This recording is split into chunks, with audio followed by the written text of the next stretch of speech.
Nanawagan hiting og party list Representative Jude ACIDRE hapubliko nga tumapod sinsiridad ni Pangulong Ferdinand Marcos Jr.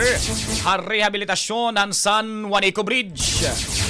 Ginhimo ni ACIDRE ang pahayag habutngahan kabaraka han pira nga posible nga epekto nga gindudumara nga rehabilitasyon han tulay nga nagsusumpay ha samar ngan Leyte. Isan waray pa daw ma-download ang kinahanglan nga pondo para harihab hulos an iya pagtapod.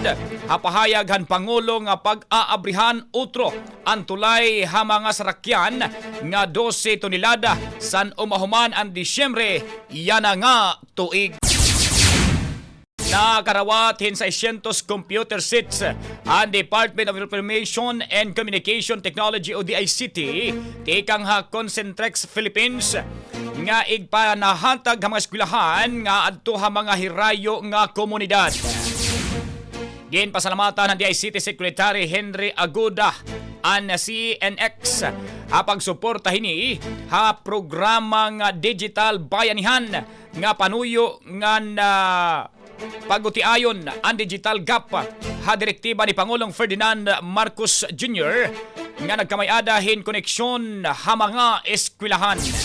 Kaparte ang mga donasyon ha ira programa nga Gadget for Good nga panuyo maghatag hinyunukot-yukot nga computers para mga kabataan nga Pilipino labi na ha mga tayaw nga komunidad. Di ka nga naginlunsar ang programahan 2024, nagapaghatag na ang CNX in 1,050 computer system ang mga eskwelahan kundiin limitado ang connectivity ngan access ha computer. Inaandam na ang Department of Social Welfare and Development DSWD kon patiunan o matatagan ang mga benepisaryo hinpantawid pamilyang Filipino program o 4Ps abot kaya nga pabahay. Ausa nga pahayag nakipaghimang raw ang DSWD Department of Human Settlement and Urban Development o DSWD bahin ha programa.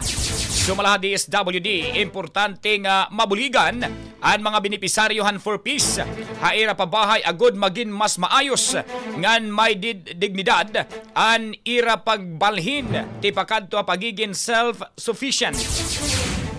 Na pagkasarabutan naman ng DSWD nga ng DSWD nga mga 4Ps beneficiaries la nga may kapasidad nga makapagbayad para hamaong housing units ang makakabenepisyo. Ang programang ito ay inihatid sa inyo na Fast Relax, kasangga sa bawat aray.